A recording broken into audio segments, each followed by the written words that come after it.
मुझे एक सर ने बताई बात, ही टोल्ड मी कि मैं यूके गया तो वहाँ नौकरी कोई नहीं थी करने की, तो मुझे एक बंदे ने आके कहा कि आप ये क्लब है बार जहाँ पे ये सारे शराब व कबाब की महफिल चल रही होती हैं, आप इधर जाके ड्यूटी दे दें, लोगों को सर्व कर लें जब तक आपको नौकरी नहीं मिलती।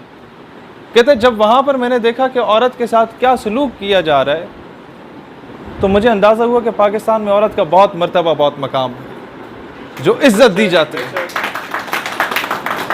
अगर एक बाज़ार से गुजरने वाली किसी खातून को, हमारी किसी बहन को अगर कोई हूटिंग करके कुछ कोई जुमला कसता है तो वो एक होगा, लेकिन वहां 100 बंदे ऐसे भी होंगे जो जाके उसे लितर मारने को तैयार होंगे। This is what Pakistan is. मगरिब में ऐसा करो ना, मुझे बताओ कौन आके रोकता है? हम लोग आइडियलाइज कर रहे हैं उनको, जाके हमने बस उनके गिटों में बैठना है, जाके उनसे भीख मांगनी है, बस बड़े होंगे अमेरिका चले जाएंगे, बहुत अच्छा होता है। उन्होंने अपने कालों के साथ क्या किया ये पता चल जाए ना, तो यहाँ हम लोग जो गोरे होने के चक्कर में जा रहे होते हैं, सारों की जो है वो सुकून से बैठ सकते हैं। ये उन्हें अगर अंदाज़ा हो जाए, ये ह्यूमन राइट्स के चैंपियंस जो बने फिरते हैं, इन्होंने इराक में क्या किया, वो बातें यहाँ मेरी बहनें मौजूद हैं, मैं नहीं कर सकता वो बातें। वहाँ क्या ख़वातीन के साथ सलूक किया गया, वहाँ क्या वो शीरख्वार बच्चों के साथ किया गया। उन्होंने सीरिया में क्या किया, जो ये आपके नहीं होते तेज़ाब होता है, वाइट फॉस्फोरस बच्चों पे फेंका था। उन्होंने फ़लस्तीन में क्या किया कि मस्जिद के स्पीकर में के सामने औरत के साथ ज्यादती की कि पूरा मोहल्ला आवाज़ सुने और निशान इबरत बने वो मुसलमान। ये लॉकडाउन के खाते में जो इंटरनेशनल मार्शल लॉ लगा के बैठे हुए कोविड-19 के खाते में, फ़लस्तीन के हर फ़लस्तीनी को गजा स्ट्रिप से निकाल दिया गया है। आधे से ज़्यादा ख़त्म हो गए, बाकियों को निकाला जा रहा है। और हर मुल्क अपने लॉकडाउन के चक्कर में बैठा हुआ है, किसी को पता ही नहीं है दुनिया में क्या चल रहा है। और ये सिर्फ टेस्टर था गूगल से इसराइल को डाल के फ़लस्तीन को निकालना कि उम्मत कुछ करती है या नहीं करती। उन्होंने देखा अरब की तरफ कि उम्मत ने कुछ किया या नहीं किया। नहीं, यहाँ तो जितने बड़े ठेकेदार बैठे हुए औरत और शराब में। उन्होंने देखा अजम की तरफ, उम्मत ने कुछ किया या नहीं किया। नहीं, यहाँ तो नून लीग पीटीआई को क्रिटिसाइज कर रही है और पीटीआई जो है वो जरदारी साहब को क्रिटिसाइज कर रही है। इन्हें तो गर्ज ही नहीं है कि फ़लस्तीन में क्या हो रहा है। तेरी निगाह में मुआज़ात की दुनिया, इकबाल सूफियों से कहते हैं। फिर सूफियों की तरफ देखा उन्होंने, ये जो मौलवी तबका है, ये जो पीर तबका है, ये क्या कर रहा है, उनकी तरफ देखा तो इकबाल की बात में जवाब मिल जाता है कि तेरी निगाह में मुआज़ात की दुनिया। किसी पीर के पास जाओ ना तो वो कहता है मेरे दादे ने ये कारनामा सर अंजाम दिया, परदादे ने ये किया। तेरी निगाह में मुआज़ात की दुनिया, मेरी निगाह में फ़कत हादसात की दुनिया के look what is being done in Palestine, what is being done in Burma. ये ह्यूमन राइट्स के चैंपियंस बर्मा में, आप लोगों के कितने बच्चों के, कितने हमारे भाइयों और बहनों के सामने से वो वीडियोस गुजरी हैं जो मुसलमान औरतों के तिक्के बोटियां बनाई गई हैं। देखी थी वो आप लोगों ने वीडियोस? वो देखी थी किस तरीके से जिंदा जला रहे थे मुसलमानों को और वो भाग रहे होते थे जलते हुए। और उसका सिला पता क्या मिला है? उसका सिला ये मिला है कि बर्मा की वजीर आजम को नोबेल पीस प्राइज दिया गया है। और हम लोग यहाँ खुश हो रहे थे, हमारे भी एक बंदे को नोबेल पीस प्राइज मिल गया। तोहमत लगा के माँ पे जो दुश्मन से दाद ले, ऐसे सुखन फरोश को मर जाना चाहिए।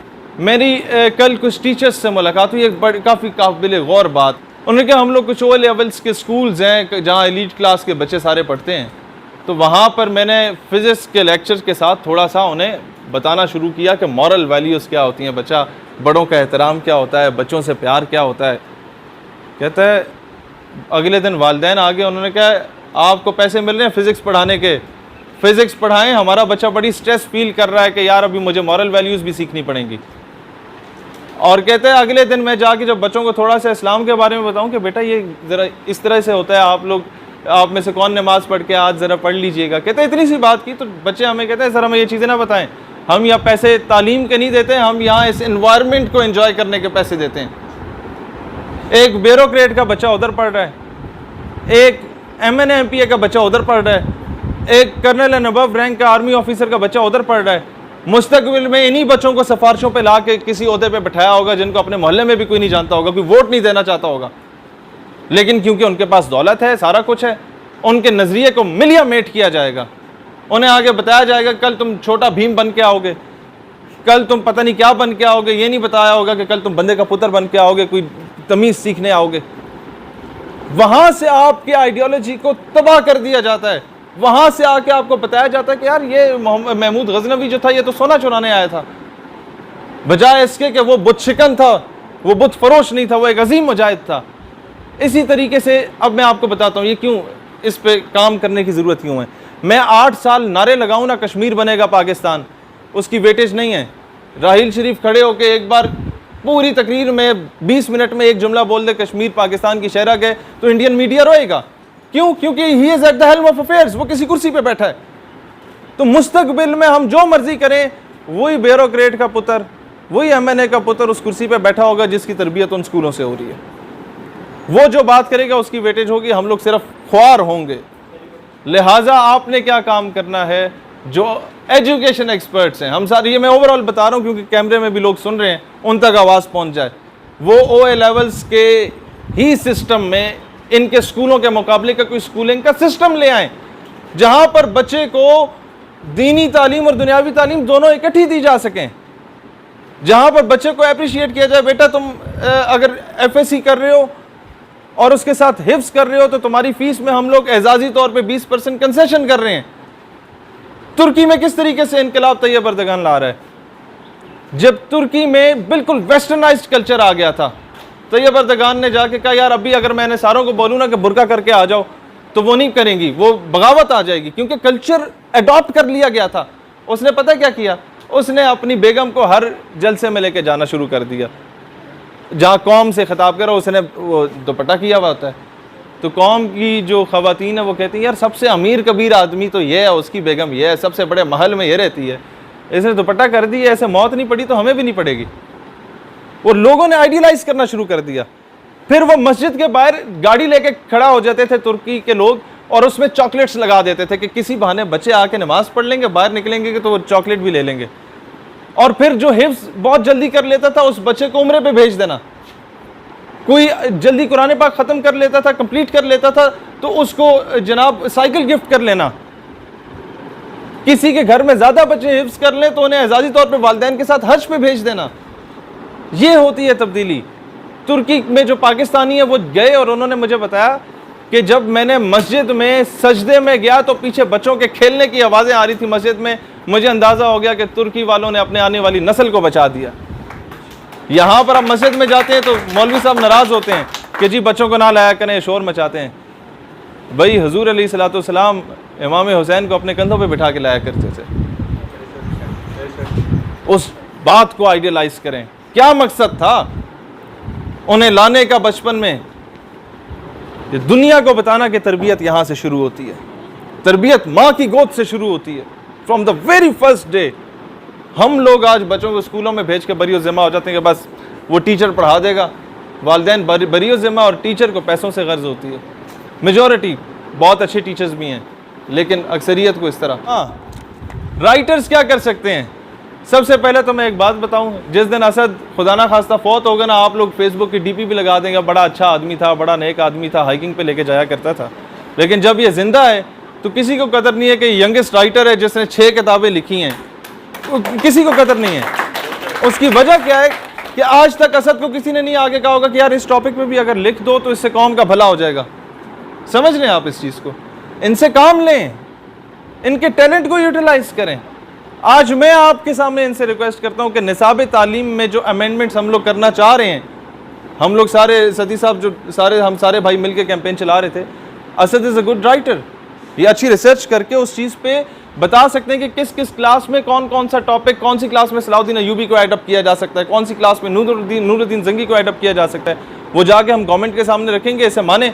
वो नहीं मानते तो डी चौक पे जाके इंशाअल्लाह ताला बैठेंगे, उस चीज़ को इम्प्लीमेंट करा के आएंगे। फिर आपके DC साहब अभी मेरे ख्याल आ चुके होंगे, वो DC साहब उधर बैठेंगे, हमसे पूछेंगे कि क्या आपके मुतालबात हैं। 14-15 मुतालबे सामने रखेंगे, ज़्यादा नहीं तो 2-4 तो माने जाएंगे।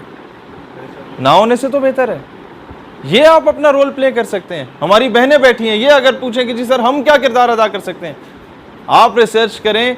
पाकिस्तान 2 लख्त हुआ था, किस वजह से हुआ था? 1971 16 दिसंबर ही था ना? क्या हुआ था? अच्छा, वेरी गुड। बांग्लादेश हमसे अलग हुआ, पाकिस्तान 2 हिस्सों में तकसीम हुआ, आपने इस पे रिसर्च करनी है, क्यों हुआ, हम लोगों के क्या कसूर थे, दुश्मन को कैसे हमने मौका दिया। और मजीद जो हमारा दुश्मन अब KPK को पश्तूनिस्तान, पंजाब को पंजाबिस्तान, बलोचिस्तान को आज़ाद बलोचिस्तान और वहाँ सिंधु देश के नारे लगाने की कोशिश कर रहा है, जो काफ़ी हद तक नाकाम हुए, उसको हम लोग मजीद किस तरीके से काउंटर कर सकते हैं। आप लोग पढ़े इंडिया की सेपरेटिस्ट मूवमेंट्स के बारे में, आसाम की मूवमेंट, तेलंगाना की मूवमेंट, तमिलनाडु की मूवमेंट, खालिस्तान की मूवमेंट, जूनागढ़ की मूवमेंट, रियासत हैदराबाद दक्कन की मूवमेंट। वहाँ के लोग आज़ादी चाहते हैं इंडिया से, वो अलहदा रियासत चाहते हैं। पिछले 2 महीनों पहले इंडिया में एक नया पाकिस्तान बन रहा था, लेकिन हमारे जो ये ढगे बैठे हुए हैं, जो ये स्टेक होल्डर्स हैं या ये जो पॉलिसी मेकर्स हैं, इनमें से किसी ने भी तवज्जो नहीं दी उस तरफ, किसी ने भी उन्हें थपकी नहीं दी। कश्मीरी भी आपसे ये चाहता है कि यार हम शहादत दे रहे हैं, आपके परचम में दफन हो रहे हैं, आप सिर्फ ये बोल दो शाबाश बेटा, you are doing a well done, you are doing a very good job, well done. नहीं दी हमने थपकी। FATF का मसला है, एड का मसला है, पैसे नहीं मिलेंगे। अगर डिप्टी कमिश्नर आ जाए तो वो आपको गवाही देगा इस बात की। मैं सुबह 3 बजे, दिन को 3 बजे बैठा था 20-25 हज़ार बंदों को लेके हॉलैंड एम्बेसी के बाहर, ये सील करने के लिए। वो एम्बेसी सील ना हुई, लेकिन अगले जो फर्स्ट डे था इस गवर्नमेंट का, हम बाहर बैठे हुए थे और अंदर इजलास चल रहा था, हॉलैंड के गुस्ताखाना खाकों के खिलाफ करारदाद मंजूर हुई थी। हम बाहर बैठे हुए थे मजमा लगा के जुम्मे के दिन, और मंडे को ऑर्गेनाइजेशन ऑफ इस्लामिक काउंसिल और अक़वाम मुत्तहिदा में नामूस रिसालत के दिफा करने की बातें चल रही थी। This is the least what we can do. ये वो चीज़ें हैं, सिर्फ नीयत पे डिपेंड करता है कि वो हमारी होनी चाहिए। आज के बाद कम से कम इतना ऐद ज़रूर कर लें, अपने आप से, कौम से ना करें, अल्लाह ताला से ऐद कर लें कि अल्लाह तूने अगर हमें दुनिया में भेजा तो किसी मकसद के लिए भेजा होगा, हम मजलूमों की आवाज़ बनेंगे। हम लोग जितने मॉड स्कॉट क्यों ना हो, हमारे दिल में वो तड़प मौजूद है। हम लोग जितने ज़्यादा मगरबी तहजीब से आरास्ता क्यों ना हो, लेकिन हमारे दिल में आज भी नगमा हमारा हिंदी है तो लय हिजाजी है हमारी। लो आज भी हमारी आपके हबीब हज़रत सैयदना मोहम्मद रसूलुल्लाह अलैहिस्सलाम से लगी हुई है। आज भी हम उनकी नामूस और ख़त्म नबूवत पे कट मरने को तैयार हैं। ये हर मुसलमान में वो जज्बा मौजूद है। लिहाजा अपने आप को झंझोड़ें और खुद से सवाल करें कि what you can do for Islam while remaining in your humble capacity. ठीक है, पाकिस्तान हमेशा जिंदाबाद। बहुत शुक्रिया, जज़ाकल्लाह।